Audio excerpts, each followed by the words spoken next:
Hello साथियों। आज हम आपके कला व संस्कृति में एक नया चैप्टर लेके चले हैं और वो नया चैप्टर है आपका त्योहार व मेले।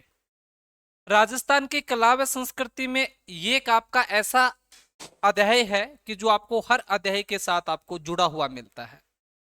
जैसे आप नृत्य पढ़ते हो तो आप पढ़ते हो कि गणगौर कब किया जाता है, तो गणगौर कब किया जाता है आपको पता होना चाहिए कौन से त्योहार के ऊपर किया जाता है, तो वो त्योहार आपको यहाँ पे रिलेट करेगा।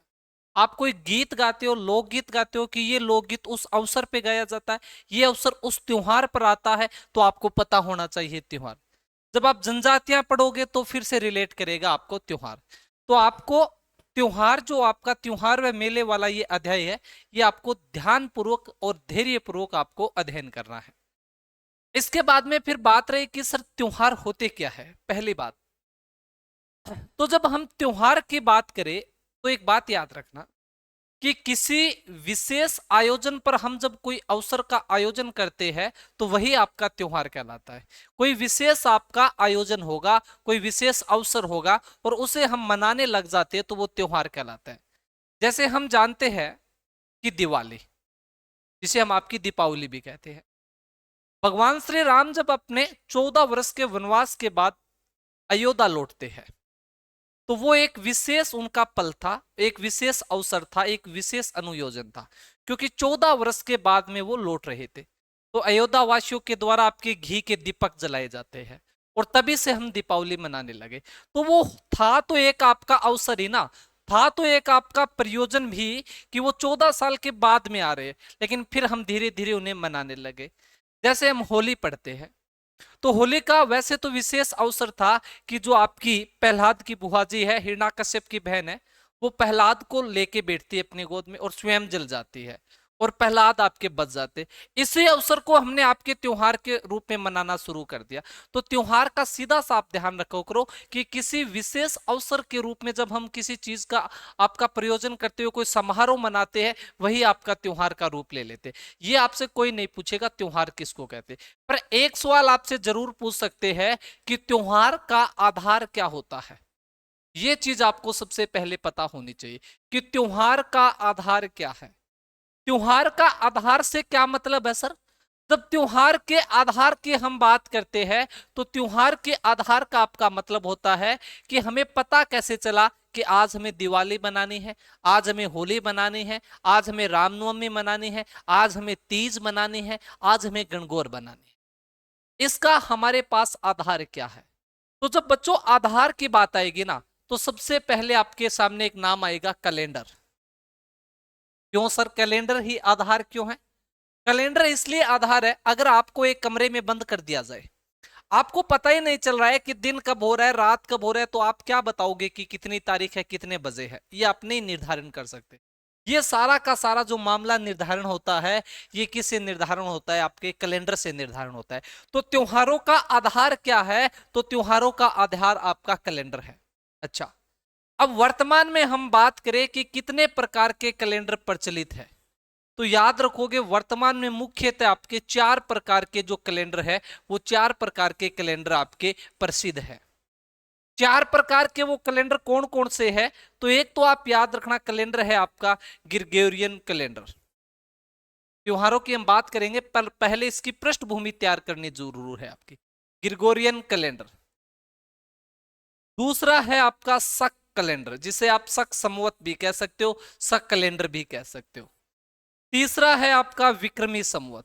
इसे विक्रमी कैलेंडर भी कह सकते हो और संवत भी कह सकते हो, क्योंकि संवत का मतलब भी आपका ईयर होता है। और चौथा आपका हिजरी सन,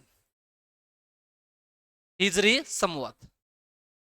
तो वर्तमान में हम आपके देखें तो मुख्य रूप से आपके 4 संवत है वो आपके प्रसिद्ध है, ग्रिगोरियन, शक, विक्रम और आपकी हिजरी। अब हम अगर बात करें एक एक के ऊपर आपकी कि ये होती क्या है। अगर हम बात करें आपके ग्रिगोरियन कैलेंडर की, किसके? आपके ग्रिगोरियन कैलेंडर की। जब ग्रिगोरियन कैलेंडर की बात की जाएगी ना, तो पहली बात तो याद रखोगे ग्रिगोरियन कैलेंडर को ईसा मसीह के जन्म के बाद स्टार्ट किया था, इसलिए इसे ईसवी कैलेंडर भी कहा जाता है। इसे क्या कहा जाता है आपका? तो इसे ईसवी संवत भी कहा जाता है। क्यों ईसवी संवत क्यों कहा जाता है? क्योंकि ईसा मसीह के जन्म के बाद ये कैलेंडर स्टार्ट हुआ था, इसलिए इसे क्या कहा जाता है? ईसवी संवत कहा जाता है। इसे आपका अंतरराष्ट्रीय कैलेंडर कहा जाता है। याद रखना ये खास बात आपकी, कि इसे आपका अंतरराष्ट्रीय कैलेंडर कहा जाता है। अंतरराष्ट्रीय कैलेंडर का मतलब कि पूरे विश्व में समानता स्थापित करने के लिए एकमात्र जो कैलेंडर चलता है, सारे विश्व में समान रूप से जो कैलेंडर चलता है, वो कौन सा है? आपका ग्रिगोरियन कैलेंडर है। कि विश्व में, पूरे संसार में, पूरे वर्ल्ड में एक समान रूपता आपको स्थापित करनी है, तो आपको एक कैलेंडर के आधार पर चलना होता है, और वो कैलेंडर कौन सा है आपका? तो ग्रिगोरियन कैलेंडर है। फिर इस ग्रिगोरियन कैलेंडर में आप याद रखोगे, इसमें आपके टोटल 12 माह होते हैं। कितने माह होते हैं आपके? 12। और लगभग राउंड फिगर में मैं दिनों की बात करूं तो आपके 365 दिन होते हैं। कितने दिन होते हैं आपके? 365 दिन। इसके अलावा इसका जो प्रथम महीना है, जो प्रथम माह है, वह आपका जनवरी है, और अंतिम महीना आपका, तो अंतिम महीना आपका दिसंबर है। इतनी चीज आपको ग्रिगोरियन कैलेंडर के बारे में ध्यान रखनी है, कि ग्रिगोरियन कैलेंडर को ईसवी संवत कहा जाता है क्योंकि ईसा मसीह के जन्म के बाद में स्टार्ट हुआ। इसे अंतरराष्ट्रीय कैलेंडर कहा जाता है क्योंकि पूरे विश्व में एक समान रूपता को, समय को निर्धारण करने के लिए कौन सा कैलेंडर काम में लिया जाता है? तो ग्रिगोरियन कैलेंडर। इसमें टोटल 12 माह होते हैं, और राउंड फिगर में अगर हम दिनों की बात करें तो 365 दिन होते हैं। पहला महीना जनवरी होता है और अंतिम महीना आपका दिसंबर होता है। और एक बात याद रखना, कि जो ये गणना है, जो ये कैलेंडर गणना करता है, वो सूर्य आधारित गणना करता है। किस पर आधारित? आपके, तो सूर्य आधारित। जो ग्रिगोरियन कैलेंडर है उसकी गणना किसके ऊपर आधारित होती है आपके? तो आप याद रखोगे सूर्य आधारित। अब हम बात करते हैं आपके शक संवत की। जब आपके शक संवत की बात की जाए तो याद रखोगे सबसे पहली बात, कि शक संवत प्रारंभ किसके द्वारा किया गया? तो सबसे पहले याद रखोगे महाराजा कनिष्क द्वारा। महाराजा कनिष्क द्वारा। किसके द्वारा? महाराजा कनिष्क द्वारा। इसे आपका प्रारंभ कब किया गया? तो याद रखोगे इसे आपका प्रारंभ है वो आपके 78 ईस्वी में किया गया था। अब एक शब्द देखना आपके सामने, क्या? 78 ईस्वी। इसका मतलब कि ये आपका ग्रिगोरियन कैलेंडर स्टार्ट हो रहा है, यहां से आपका ग्रिगोरियन कैलेंडर स्टार्ट हो रहा है। इससे जो आगे का समय है वो आपका ईस्वी कहलाएगा, और इससे पहले का जो समय है वो आपका ईसा पूर्व कहलाएगा। तो जो आपका शक संवत है, ये जो आपका ईस्वी कैलेंडर स्टार्ट हुआ है, इसके यहां जाने के बाद, मतलब आपके यहां जाने के बाद कोई सन आई आपकी 78, तो 78 ईस्वी को स्टार्ट हुआ कौन सा सन? आपका शक संवत। तीसरी बात आप याद रखोगे, ये भी जो अपनी गणना है वो सूर्य आधारित है। ये भी गणना किसके ऊपर आधारित करता है? तो ये आपके सूर्य आधारित आपकी गणना करता है। इसमें भी आपके टोटल 12 महीने होते हैं। कितने महीने होते हैं आपके? 12 महीने होते हैं। पहला महीना इसका आपका चैत्र होता है, और अंतिम महीना आपका फाल्गुन होता है। कौन सा? आपका फाल्गुन। तो इतनी बातें आपको शक संवत से याद रखनी है, कि महाराजा कनिष्क के द्वारा प्रारंभ किया गया था। प्रारंभ इसका 78 ईस्वी से होता है। यह सूर्य आधारित आपकी गणना की जाती है। 12 महीने होते हैं, और प्रथम आपका चैत्र होता है, और अंतिम महीना आपका फाल्गुन होता है। पर सबसे महत्वपूर्ण बात क्या है? सबसे महत्वपूर्ण बात है कि 22 मार्च को, 22 मार्च 1957 को जो आपकी भारत सरकार है, 22 मार्च 1957 को भारत सरकार ने आपके शक संवत को राष्ट्रीय कैलेंडर घोषित किया था। तो आपके भारत का राष्ट्रीय कैलेंडर कौन सा है? तो भारत का राष्ट्रीय कैलेंडर आपका शक संवत है। भारत ने अपना राष्ट्रीय कैलेंडर शक संवत को कब आपका ग्रहण किया था? तो याद रखोगे 22 मार्च 1957 को आपका राष्ट्रीय कैलेंडर।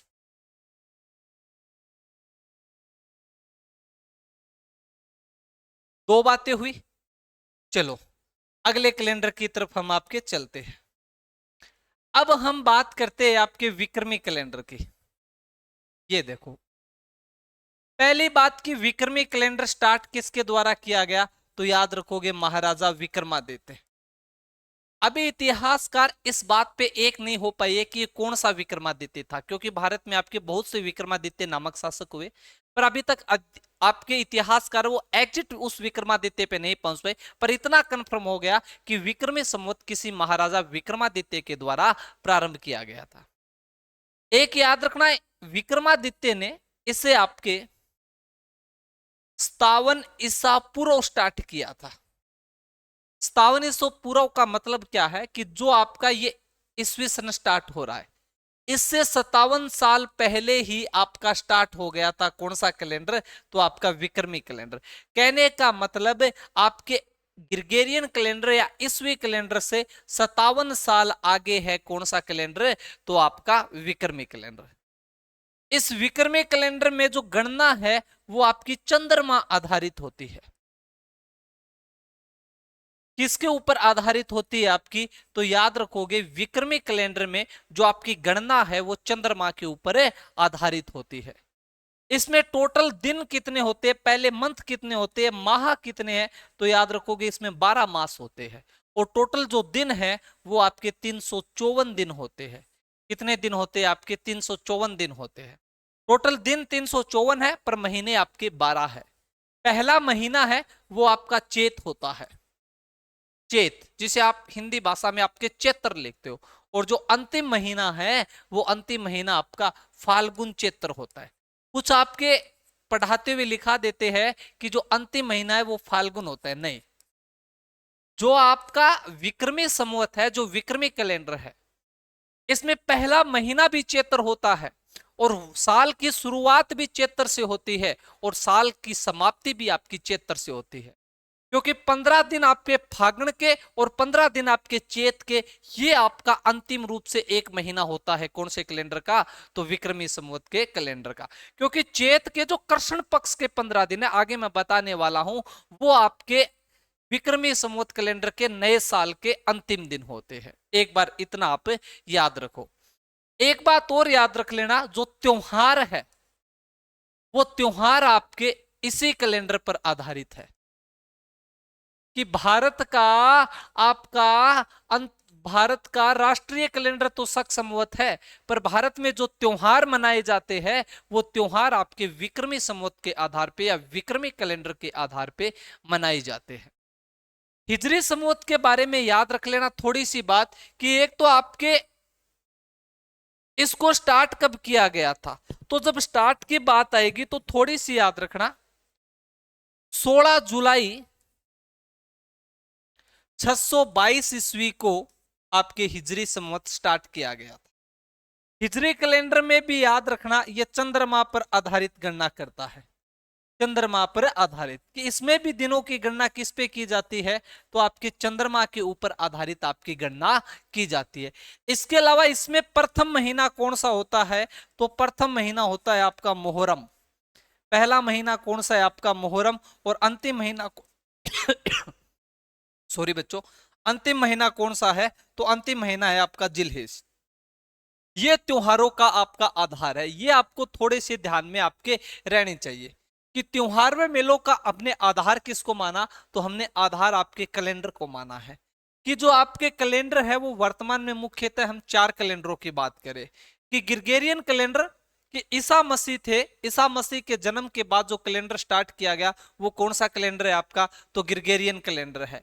इसी ग्रिगोरियन कैलेंडर को क्या कहा जाता है, तो आपका ईस्वी कैलेंडर या ईस्वी संवत कहा जाता है। इसे आपका अंतरराष्ट्रीय कैलेंडर भी कहा जाता है। अंतरराष्ट्रीय कैलेंडर का मतलब क्या है, पूरे विश्व में एक समान रूपता, टाइम, तिथि, दिन को तय करने के लिए जिस कैलेंडर का प्रयोग किया जाता है वो कौन सा है आपका, तो ग्रिगोरियन कैलेंडर है। इस कैलेंडर में 12 माह होते हैं और राउंड फिगर में 365 दिन होते हैं। पहला महीना आपका जनवरी है और अंतिम महीना आपका दिसंबर है। उसके बाद में हमने बात की आपके शक संवत की, कि शक संवत को स्टार्ट किया था आपके महाराजा कनिष्क ने और ये प्रारंभ हुआ था आपके 78 ईस्वी में। कहने का मतलब ग्रिगोरियन कैलेंडर से 78 साल बाद में स्टार्ट हुआ कौन सा आपका, शक संवत। इसकी जो गणना है वो सूर्य आधारित गणना है और ग्रिगोरियन कैलेंडर की भी गणना किसके ऊपर आधारित है, तो सूर्य के ऊपर आधारित है। इसमें भी 12 महीने हैं, पहला महीना आपका चैत्र है और अंतिम महीना आपका फाल्गुन है। 22 मार्च 1957 को भारत सरकार ने अपना राष्ट्रीय कैलेंडर किसे घोषित किया था? तो याद रखोगे, शक संवत को या शक कैलेंडर को अपना राष्ट्रीय कैलेंडर घोषित किया। उसके बाद में आए हम आपके विक्रमी संवत पे। तो हमने देखा कि इसे आपके विक्रमादित्य नामक शासक के द्वारा स्टार्ट किया गया था। ये आपके ईस्वी कैलेंडर से 57 ईसा पूर्व ही स्टार्ट हो गया था। कहने का मतलब ये ग्रेगोरियन कैलेंडर से 57 साल पुराना है आपका। इसकी जो गणना है वो गणना चंद्रमा के ऊपर आधारित है। इसके गणना करना का आधार क्या है? तो याद रखोगे, चंद्रमा इसका आधार है। इसमें टोटल महीने कितने होते हैं? तो इसमें टोटल महीने 12 होते हैं और राउंड फिगर में इसमें जो दिन है वो दिन आपके 354 दिन होते हैं। इसके बाद में त्योहार, कि भारत का राष्ट्रीय कैलेंडर तो आपका शक संवत है, पर अब भारत अपने त्योहार किस कैलेंडर के आधार पे मनाता है? तो याद रखोगे, भारत अपने त्योहार विक्रमी संवत या विक्रमी कैलेंडर के आधार पर मनाता है। इसके बाद में आपके हिजरी संवत। तो हिजरी संवत याद रखना, ये आपके मुख्य रूप से मोहम्मडन वर्ग के मुस्लिम वर्गों के द्वारा चलाई गई आपकी एक संवत है, जिसे 16 जुलाई 622 ईस्वी को चलाया गया था। इसका गणना करने का आधार भी आपका चंद्रमा है और इसका पहला महीना मुहर्रम और अंतिम महीना आपका जिलहिज है। थोड़ी सी मैं आगे बात करता हूं। तो हमने अभी पढ़ा कि त्योहारों, जो आपके त्योहार है, त्योहार विक्रमी संवत पर, विक्रमी संवत पर मनाए जाते हैं, मनाए जाते हैं। अभी आप एक बात देखो, अभी हमने बात की कि विक्रमी संवत में आपके 354 दिन होते हैं। तो जो आपके विक्रमी संवत है, इस विक्रमी संवत में एक महीने में आपके दिन होते हैं 29.5। 29.5 का मतलब सर? तो विक्रमी संवत में एक महीने में कुल 29.5 दिन होते, और 29.5 दिन को आप 12 से गुणा करोगे तो टोटल दिन आएंगे आपके 354 दिन। इसी 29.5 दिन को सही करने के लिए आप कई बार देखते हो, क्या छठ सातम बेड़ी है, क्या आज तो 11/2 है इस महीने में, तीज चौथ आपकी भेड़ी है, सात्यों 2 है। कहने का मतलब इसको आपका सही करने के लिए, आपका सही करने के लिए आपका इसको 354 दिन आते, इसको सही करेंगे तो याद करो कि 12 से गुणा करा तो आपका 354। इस आधे दिन को सेट करने के लिए कई बार 2 दिनों को मिला दिया जाता है, कभी आपके एक दिन को 2 बार गिना जाता है। एक हमने पढ़ा था कि आपका जो ईस्वी कैलेंडर है उसमें दिन है आपके 365। अगर मैं इनमें राउंड फिगर की बात करता हूं तो लगभग इनमें अंतर है आपका कितना? 10 दिनांक थारो अंतर है। अब 10 दिनांक अंतर है तो मतलब कि एक साल में 10 दिन का अंतर, 2 साल में 20 दिन का अंतर और 3 साल में आपके 30 दिन का अंतर। कहने का मतलब 3 साल में एक महीने का अंतर आ जाता है। 3 साल में कितने महीने का अंतर आ जाता है? आपके एक महीने का अंतर। कहने का मतलब हमारा कैलेंडर आप ऐसे समझो कि हमारे मम्मी वाला कैलेंडर, मतलब चैत बैसाख जेठ वाला कैलेंडर, हमारे वाले कैलेंडर से, जनवरी फरवरी मार्च वाले कैलेंडर से एक महीने आपका पीछे हो जाता है। कहने का मतलब आपके विक्रमी कैलेंडर ईस्वी कैलेंडर से 3 सालों में एक महीने पीछे हो जाता है। पर इस मामले में अपने डोकरे बड़े भले थे, उन्होंने कहा ना ना, गेला तो आज रवा नहीं काल रवा। और वो एक नया कंसेप्ट लेके आए कि विक्रमी कैलेंडर में हर 3 वर्ष बाद, हर 3 वर्ष बाद एक नया महीना अतिरिक्त आपका जोड़ा गया, जिसे आपका अधिक मास कहा जाता है। क्या कहा जाता है? आपका अधिक मास कहा जाता है। कि विक्रमी कैलेंडर में 3 वर्षों के बाद, प्रति 3 वर्षों के बाद एक महीना अतिरिक्त आता है, और वो अतिरिक्त आने वाला महीना क्या कहलाता है आपका? तो वो आपका अधिक मास कहलाता है। अच्छा सर, अधिक मास का मतलब क्या है? तो अभी हमने देखा एक विक्रमी कैलेंडर है और एक आपका ईस्वी कैलेंडर है। विक्रमी कैलेंडर हर 3 साल में एक महीने पीछे हो जाता है। तो इस 3 महीनों में जो एक महीने पीछे हो रहा है, इसे बराबर लाने के लिए, इस ईस्वी कैलेंडर के बराबर लाने के लिए जो 3 वर्षों में एक महीना अतिरिक्त जोड़ा जाता है, वही क्या कहलाता है? आपका अधिक मास कहलाता है। अगर आप गांव में पूछोगे किसी से, पंडित जी से वगैरह से, कि अधिक मास क्यों आते हैं, तो वो कहेंगे अधिक मास दुनिया में पाप बढ़ जाते इसलिए आते। अच्छा पंडित जी, पाप बढ़ गया तो क्या करना चाहिए? कि पाप बढ़ गया तो आपको दान करना चाहिए, पुण्य करने चाहिए। तो दान किसको करना चाहिए? तो पंडित जी कहते हैं हंस के, हाँ, मैं हूं ना, दान मुझे लाओ। फिर आप कहोगे ना ना सर, ये तो ब्राह्मणों ने अपने लिए कहानियां बना ली है, दान लेने के लिए ऐसी प्रथा ही कर ली है। पर ये कहानी आई तो वहीं से है। जब आप प्राचीन वेदों का अध्ययन करते हो तो आपको उल्लेख मिलता है। उल्लेख क्या मिलता है कि एक राक्षस हुआ था जिसका नाम था आपका हिरण्यकश्यप। क्या नाम था आपका? हिरण्यकश्यप। और हिरण्यकश्यप ने भगवान ब्रह्मा की, जो सृष्टि के आपके सर्जन करता है, उनकी भक्ति करता है। और भक्ति करके हिरण्यकश्यप ब्रह्मा जी को खुश करता है और ब्रह्मा जी से वरदान मांगता है कि हे ब्रह्मा जी, मुझे वरदान दीजिए अमर होने का। पर ब्रह्मा जी ने एक निश्चित कर रखी थी कि किसी को आपके अमर होने का वरदान नहीं देना है। तो ब्रह्मा जी ने मना कर दिया कि हे हिरण्यकश्यप, मैं तुमको अमर होने का वरदान नहीं दे सकता, तू कोई दूसरा वरदान मांग। तो हिरण्यकश्यप कुछ सोचता है और सोचकर कहता है कि चलो भगवान, मैं आपसे एक और वरदान मांगता हूं, मुझे वो दीजिए। बोले हाँ बोलिए। तो हिरण्यकश्यप कहता है कि ना तो मैं दिन में मरूं, ना मैं रात में मरूं। ना तो मैं दिन में मरूं, ना मैं रात में मरूं। न मैं बाहर मरूं, न मैं अंदर मरूं। न मैं बाहर मरूं, न मैं अंदर मरूं। न मैं मानव से मरूं, न मैं पशु से मरूं। न तो मैं मानव से मरूं और न मैं आपके पशु से मरूं। न तो मैं अस्त्र से मरूं और न मैं आपके शस्त्र से मरूं। ऐसा वरदान चाहिए मुझे। और पता नहीं ब्रह्मा जी उस दिन सुबह सुबह क्या खा के आए थे, कैसे सेट होके आए थे आपके, और कहा कि तथास्तु। और हिरण्यकश्यप आपका राजी हुआ। राजी होना भी चाहिए, क्योंकि जो बंदा न दिन में मरेगा, न रात में मरेगा, न बाहर मरेगा, न अंदर मरेगा, न मानव से मरेगा, न पशु से मरेगा, न आपके अस्त्र से मरेगा और न शस्त्र से। और एक और था कि न मैं इन 12 महीनों में मरूं। अब जिस बंदे को पता है कि मैं 12 महीनों में किसी भी महीने में नहीं मर सकता, तो उस व्यक्ति को डर किस बात का होगा? और हिरण्यकश्यप ने आतंक फैलाना शुरू किया और बेहतरीन वाला आतंक फैलाता है और अपने आसपास कहता है कि आज के बाद अगर किसी ने भी भगवान का नाम ले लिया तो मैं उसकी टांगे तोड़ दूंगा। कोई भगवान की पूजा नहीं करेगा। और होना भी चाहिए भाई, घमंड उसके पास ऐसा वरदान है। क्योंकि आजकल एक व्यक्ति छोटी सी नौकरी लग जाता है तो वो लाल बत्ती पे नहीं रुकता है, और इसे तो पता है कि मैं मरने वाला ही नहीं। अगर आपको पता चल जाए कि आप 12 महीनों में नहीं मरोगे, दिन में नहीं मरोगे, रात में नहीं मरोगे, बाहर नहीं मर सकते, अंदर नहीं मर सकते, आपको मानव नहीं मार सकता, पशु नहीं मार सकता, आप अस्त्र से नहीं मर सकते और आप शस्त्र से नहीं, आप है ना पता नहीं क्या क्या कांड करो। और ऐसे ही कांड आपके हिरण्यकश्यप करने लग जाता है और आपके वो घोषणा करवा देता है कि कोई भी आज के बाद भगवान की पूजा नहीं करेगा।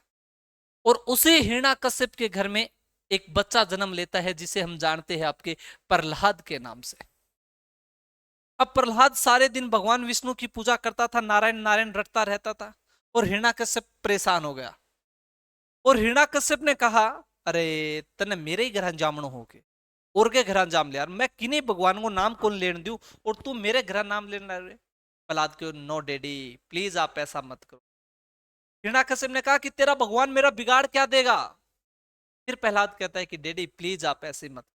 और मैं उन कहानियों में नहीं जाना चाहूंगा जो आप बचपन से सुनते आ रहे हो कि प्रहलाद को हिरण्यकश्यप के द्वारा भयंकर भयंकर विभिन्न प्रकार के आपके दंड दिए जाते हैं।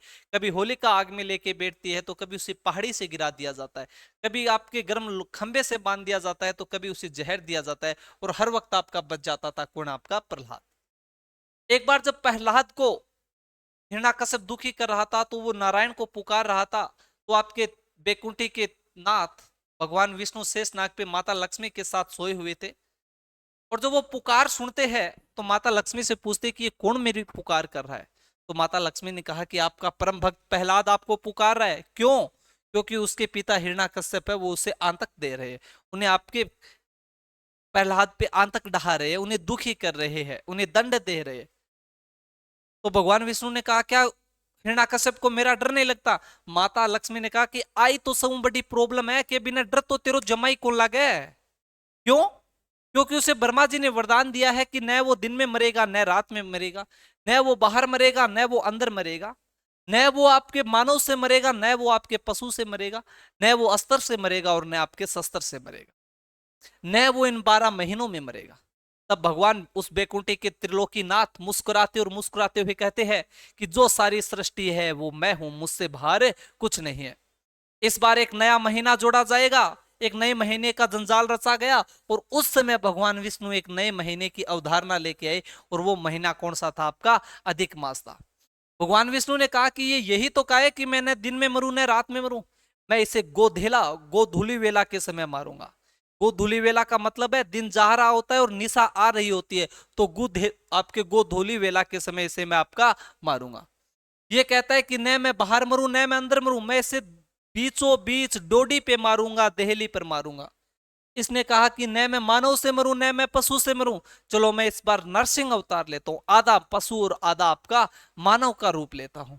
इसने कहा कि न मैं अस्त्र से मरूं न शस्त्र से, अस्त्र का मतलब हाथ में रखकर चलाए जाने वाले हथियार, शस्त्र का मतलब फेंक कर चलाए जाने वाले हथियार। कहा कि मैं इसे अपने नाखूनों से चीर दूंगा, क्योंकि नाखून न तो अस्त्र में आते और न आपके शस्त्र में आते। तो उस आपके भगवान विष्णु आपके त्रिलोकीनाथ बैकुंठी के नारायण ने आपका खेल रचते हुए चमत्कार को नमस्कार है और अपना नरसिंह रूप लेते हुए आपका अंत किया था, किसका?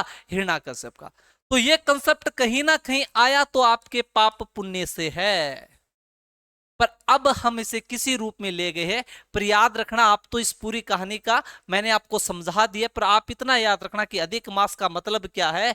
तो आपके चंद्रमा आधारित कैलेंडर को सूर्य आधारित कैलेंडर के बराबर करने के लिए हर तीसरे वर्ष आपके एक अतिरिक्त महीना जोड़ा जाता है, उसे क्या कहा जाता है आपका?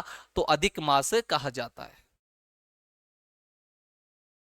इसके बाद में बात करता हूं, हमने अभी पढ़ा कि त्योहार विक्रमी कैलेंडर पर पढ़े जाते हैं, तो इसके आपके मास विक्रमी कैलेंडर के माह कौन से है, महीने कौन कौन से है? तो मैं महीनों की बात करता हूं आपके, तो महीने हैं आपके चैत्र, वैशाख,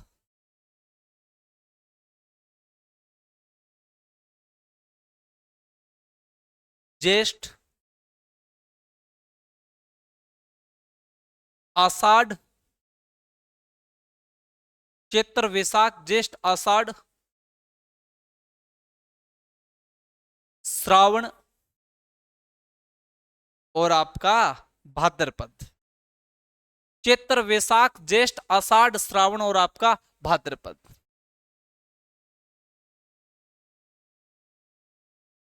आश्विन,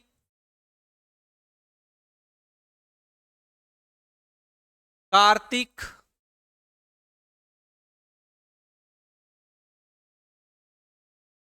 मार्गशीर्ष,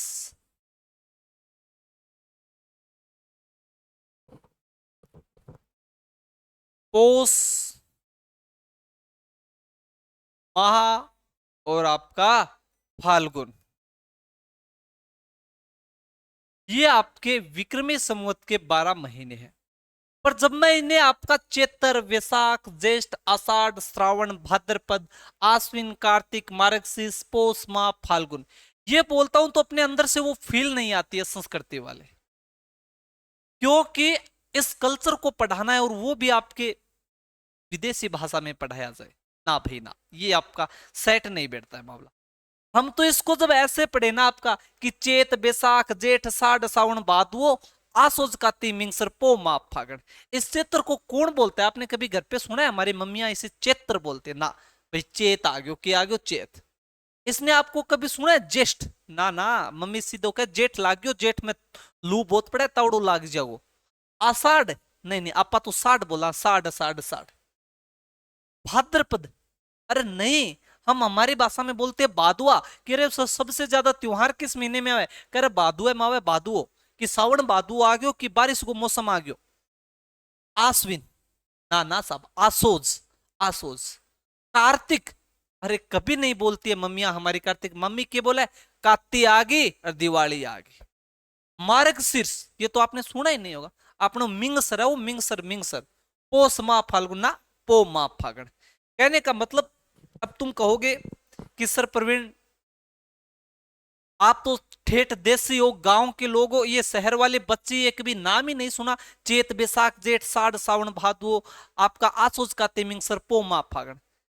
पर मैं जब पढ़ाता हूं क्लास में देखता हूं अगले दिन शहर वाले बच्चे इन नामों को, आपके चेत बैसाख वाले को ग्रामीण समुदाय वाले बच्चों से ज्यादा अच्छे तरीके से पढ़कर याद करके लाते हैं। तब मुझे लगता है कि वास्तव में अपना पढ़ाना सफल हो रहा है। अगर मैंने इन बच्चों को ये त्योहार और मेले याद करवा दिए ना, तो निश्चित रूप से मेरा पढ़ाना सफल हो रहा है। तो आप याद रखना बच्चों, थोड़ी सी कोशिश करना, आप इस प्रकार लिख लो, पर अपने माइंड सेट में अपनी घरवाली भाषा लेके आओ कि भाई चेत बैसाख जेठ साढ़ सावन भादवो आसोज का तिमिंगसर और पो मा फागण, पो मा फागण आपके। अब इसका पहला महीना आया आपका कौन सा, चेतर। अब देखो पहला महीना कौन सा आया, चेतर। और आपका जो ईस्वी कैलेंडर है उसमें आपके 7-7 दिन के 4 वीक होते हैं। 7-7 दिन के क्या होते हैं आपके, 4 वीक होते हैं। पर इसमें एक प्रॉब्लम है, इसमें 4 वीक नहीं होते, इसमें आपके 2 ही वीक होते हैं, जिसे हम आपका पखवाड़ा या पक्ष कहते हैं। पहला जो पखवाड़ा है वो आपका कृष्ण पक्ष होता है और दूसरा आपका शुक्ल पक्ष होता है। अच्छा सर, समझ में आया। ईस्वी कैलेंडर में जैसे अपने कैलेंडर में जनवरी फरवरी मार्च अप्रैल वाले कैलेंडर में 7-7 दिन के जो 4 वीक होते हैं, उसी प्रकार मम्मी वाले कैलेंडर में चेत बैसाख जेठ साढ़ वाले कैलेंडर में आपके महीने में सिर्फ 2 ही पखवाड़े होते हैं, वो भी 1 से 15 तक, 1 से 15 तक। अच्छा सर, क्या यहाँ पे 16 तारीख आ जाएगी? नहीं, यहाँ पे 16 तारीख नहीं आएगी, यहाँ पे पुनः 1 तारीख आ जाएगी। सिर्फ 15-15 दिन के आपके पखवाड़े हैं। अब मैं इस पखवाड़े पे चलता हूं, थोड़ी सी गौर करना। एक आपका पहला पखवाड़ा है, हर महीने में प्रत्येक महीने में पहले पोत आएगा कृष्ण पक्ष, उसके बाद में आएगा आपका शुक्ल पक्ष। पहले पोत कृष्ण पक्ष, दूसरा आपका शुक्ल पक्ष। अब देखो कृष्ण पक्ष शुक्ल पक्ष, अगर मैं इसे अपनी भाषा में थोड़ा सा आपको और समझाने की कोशिश करूं, कृष्ण पक्ष में भूल जाओ, सीधो से याद रखो अंधेर पक। कृष्ण पक्ष को मतलब क्यों है थारो, अंधेर पक आपनो। शुक्ल पक्ष को मतलब अरे चानन पक्ष, कौन सो पक्ष थारो, चानन पक। पक्ष को भी पक में आओ कि ओ अंधेर पक है और यो थारो चानन पक है। अंधेर पक का मतलब कि जिसमें आपके रात्रियों में अंधेरा रहता है, वो कौन सा पक होता है आपका, तो वो अंधेर पक होता है। तो कृष्ण पक्ष की पहली बात कि रात्रि कैसी होगी आपकी, तो रात्रि आपकी अंधेरी होगी। रात्रि कैसी होगी आपकी, अंधेरी होगी। अच्छा सर, रात्रि अंधेरी होने का मतलब है कि चंद्रमा बढ़ेगा या घटेगा, तो याद रखना इसमें चंद्रमा आपका घटता है। चंद्रमा क्या करता है आपका, चंद्रमा इसमें घटता है, चंद्रमा घटता है। लेकिन जो महीने की शुरुआत है, वो महीने की शुरुआत तो आपके कृष्ण पक्ष से होती है। महीने की शुरुआत तो किससे होती है, आपके कृष्ण पक्ष से होती है। अब मैं शुक्ल पक्ष में आऊं, इस आपके चानन पक्ष में आऊं। चानन पक्ष का मतलब क्या है कि जिस रात्रि में, जिसकी रात्रि है, चानन मतलब चाननो रहे, चाननो मतलब आपका उजाला रहता है। कहने का मतलब इसकी जो रात्रि है वो रात्रि कैसी होगी आपकी, तो वो चांदनी होगी। रात्रि कैसी होगी आपकी, चांदनी होगी। इसमें चंद्रमा बढ़ेगा या घटेगा, तो याद रखना चंद्रमा इसमें आपका बढ़ेगा, चंद्रमा इसमें आपका बढ़ेगा।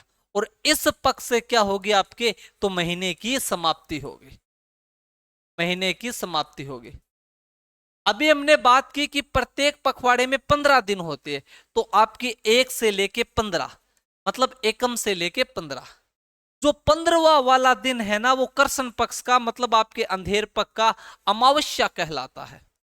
कौन सा दिन आपका, अमावस्या। अरे याद करो, घरा अपन मम्मी कह माउस आ गई, माउस। अमावस्या का मतलब माउस आना, पूरी रात्रि काली हो जाना, मतलब आपके चंद्रमा का दिखाई न देना। इसमें भी आपके 15-15 दिन के पखवाड़े हैं। और इसका जो अंतिम दिन है, जो 15वां दिन है, वो आपका पूर्णिमा कहलाता है। पूर्णिमा का मतलब पूरा का पूरा आपका चंद्रमा दिखाई देना। अरे याद करो, मम्मी कौन कहे पुण्यू आ गई, भाई पुण्यू हनुमान जी को प्रसाद चढ़ा दो। पुण्यू ने क्या चढ़ा दो, तो हनुमान जी को प्रसाद चढ़ा दो। तो पूर्णिमा का मतलब है पूरा चांद का दिखाई देना। पूर्णिमा का शाब्दिक अर्थ सीधा सा हो गया कि क्या भाई आपका, कि चांद पूरा दिखाई देगा। तो इस प्रकार से आपके पखवाड़े होते हैं। तो हम आपके अंधेरे से किसकी तरफ जा रहे हैं, चांदनी की तरफ, मतलब अंधेरे से हम उजाले की तरफ जा रहे। याद करो, जब हम स्कूल में जाते थे तब एक नाम लिखा होता था, तमसो मां ज्योतिर्गम्य, कि बदी से आपके नेकी की तरफ, अंधेरे से आपके उजाले की तरफ। तो यही बात है कि हम महीने की शुरुआत तो अंधेरे से होती है, पर महीने की समाप्ति आपकी उजाले से होती है, प्रकाश से होती है। इसमें आपके 15 दिन होता है, 15वां अंतिम दिन आपका अमावस्या कहलाता है और इसका अंतिम दिन आपका तो पूर्णिमा कहलाता है। इसमें आपका चंद्रमा घटता है लेकिन इसमें आपका चंद्रमा बढ़ता है। इससे आपके महीने की शुरुआत होती है पर इससे आपके महीने की समाप्ति होती है। अच्छा सर, हमें यह समझ में आ गया कि प्रत्येक महीने में दो पक्ष होंगे, कृष्ण पक्ष और आपके शुक्ल पक्ष। अच्छा सर, इसके बाद में क्या सर, विक्रमी संवत का पहला महीना चैत्र है और महीने की शुरुआत कृष्ण पक्ष से हो रही है, तो क्या कृष्ण पक्ष की 1 तारीख को एकम को क्या नई साल होगी? ना सा, ये थोड़ा सा प्रॉब्लम और है यहाँ पे कि महीने की शुरुआत कृष्ण पक्ष से हो रही है पर किंतु जो नववर्ष है वो नववर्ष आपके शुक्ल पक्ष की एकम को मनाया जाएगा। कहने का मतलब अंधेरे में हम आपका कुछ खास नहीं, जो नववर्ष है वो तो हम आपके भाई एकम को मनाएंगे, वो भी शुक्ल पक्ष, मतलब 16 तारीख को, 16 जनवरी को नई साल मनाने शुरू कर दे, कर सकते हो भाई। क्योंकि बैंक का साल कभी प्रारंभ होता है, स्कूलों का नया साल कभी प्रारंभ होता है, ब्राह्मणों का नया साल कभी प्रारंभ होता है, ईस्वी कैलेंडर का कभी होता है, आपके हिजरी कैलेंडर का साल कभी प्रारंभ होता है। पर हमें याद रखना है कि विक्रमी संवत का जो पहला साल है, जो नया साल का पहला दिन है, जो नववर्ष है, वो आपके चैत्र के शुक्ल पक्ष के एकम को आपके प्रारंभ होती है। तो यहां पे नोट लगा के खास करके बात लिखोगे कि नववर्ष कि विक्रमी संवत में नववर्ष कब आती है, तो चैत्र महीने में आती है, तो चैत्र महीना। कौन से पखवाड़े में आती है, तो शुक्ल पक्ष में, तो शुक्ल पक्ष। और शुक्ल पक्ष में कब आती है, तो 1 तारीख को, तो आपके एकम। कहने का मतलब नववर्ष कब आती है, तो नववर्ष आपके चैत्र शुक्ल एकम को आती है। चलो सर हम समझ गए आप जो कहना चाहते हो कि 12 महीने हैं, इसका पहला महीना आपका चैत्र या चैत है, प्रत्येक महीने के 2 पखवाड़े है, कृष्ण पक्ष और आपका शुक्ल पक्ष, 15-15 दिनों के है। पहले कृष्ण पक्ष आएगा और फिर आपका शुक्ल पक्ष आएगा और नए साल की शुरुआत है वो शुक्ल पक्ष के एकम से होगी। इतनी बात समझ में? तो क्या सर त्योहारों की शुरुआत भी चैत्र से होगी? ना ना मुन्ना, थोड़ा सा तुम्हें और जाना पड़ेगा। कैसे? तो जो हिंदू त्योहारों की शुरुआत है वो चैत से नहीं मानी जाती। हिंदू त्योहारों की शुरुआत है वो चैत, बैसाख, जेठ, साढ़, सावन, आपका 5वां महीना आ रहा है कौन सा? सावन। तो हिंदू त्योहारों की जो शुरुआत है वो आपके श्रावण महीने से मानी जाती है। कब से मानी जाती है? आपकी श्रावण महीने से। क्यों? क्योंकि आपने अधिकांशतः मम्मियों को एक बात बोलते हुए सुना होगा, तीज त्योहारा बावड़ी ले डूबी गणगौर। एक कहावत चलती है कौन सी आपकी, कि तीज त्योहारा बावड़ी, तीज त्योहारा बावड़ी ले डूबी गणगौर, ले डूबी गणगौर। ये आप अधिकांशतः कहावत सुनते हो कि तीज त्योहारा बावड़ी ले डूबी गणगौर। इसका मतलब क्या है? तीज त्योहारा बावड़ी, एक शब्द आया आपके सामने, बावड़ी। क्या शब्द सर? बावड़ी। आपने हमें पढ़ाया है बावड़ी, राजस्थान की प्रमुख बावड़िया, कि वह जल ग्रहण करने का सोर्स जिसमें आपकी सीढ़ियां लगी हो उसे आपका बावड़ी कहते हैं। स्टेप वेल्स जिसे आपका बावड़ी। ना भाई ना, यहां हम बावड़ी शब्द का मतलब है बावड़ना। जब हम गांव में कोई व्यक्ति दूर चला जाता है और उसे हम वापस बुलाते तो क्या, अरे इन्ना बावड़ जा, वापस बावड़ जा। तो उस बावड़ने का मतलब क्या है यहां पर आपका बावड़े, कि तीज त्योहारा बावड़ी, कि तीज है वो त्योहारों को बावड़ी वापस लेके आती है, ले डूबी गणगौर। लेकिन त्योहारों को लेकर डूब कौन जाती है, तो त्योहारों को लेकर डूब आपके गणगौर जाती है। कहने का मतलब त्योहारों की शुरुआत तो किससे हो रही है? आपके तीज से हो रही है, लेकिन त्योहारों की समाप्ति किससे हो रही है? आपके गणगौर से हो रही है। हमारे सर अधिकांशतः हमें एक बात बताया करते थे, हमारे सर जो आप सभी जानते हो, राजवीर जी सर, वो हमेशा एक बात कहते थे कि आरएस 2010 में आपके मेंस में एक सवाल पूछा था, और सवाल क्या था कि तीज त्योहारा बावड़ी ले डूबी गणगौर का आशय क्या है। अब मेंस का पेपर होता है तो कुछ ना कुछ उसमें लिखना होता है। हम जैसे ठेठ देसी गांव के लोग थे वो तो तीज त्योहारा बावड़ी पड़ी थी और कुछ तो आता ही नहीं था, तो हम तो लिख के आ गए कि तीज त्योहारा बावड़ी ले डूबी गणगौर, कि हिंदू त्योहारों की शुरुआत है वो तीज से मानी जाती है, अर्थात श्रावण शुक्ल आपके तृतीया से, और समाप्ति है वो आपके गणगौर के साथ ही होता है, अर्थात आपके चैत्र शुक्ल तृतीया के साथ। अब गांव आपके जो शहर वाले बच्चे थे उनके साथ पंगा हो गया, उन्होंने कभी सुना नहीं था, तो उन्होंने लिखा कि गणगौर और जो तीज है वो दो आपकी फ्रेंड है, और ये दोनों फ्रेंड बावड़ी पे पानी लाने के लिए जाती है, और गणगौर के साथ तीज आपकी डूब जाती है। अर्थात इस राजस्थानी कहानी से हमें ये आज से मिलता है, इसका आपका आज से ये मिलता है कि कभी भी दो बच्चियों को अकेले पानी लाने के लिए बावड़ी पर नहीं भेजना चाहिए। पर आपको याद रखना है कि तीज त्योहारा बावड़ी ले डूबी गणगौर, कि हिंदुओं के त्योहार की जो शुरुआत है वो तो तीज से मानी जाती है, और हिंदुओं के त्योहार की समाप्ति है वो किससे मानी जाती है आपके, तो वो गणगौर से मानी जाती है। तो हमें क्या लिखना है कि त्योहारों की शुरुआत, त्योहारों की शुरुआत, त्योहारों की शुरुआत, त्योहारों की शुरुआत किससे मानी जाती है, तीज। और तीज कब आती है तो याद रखना आप, सावन शुक्ल तृतीया। अरे इया याद ना रहे तो याद रख लो कि सावन की चांदन पक्की तीज ने। और त्योहारों का समापन,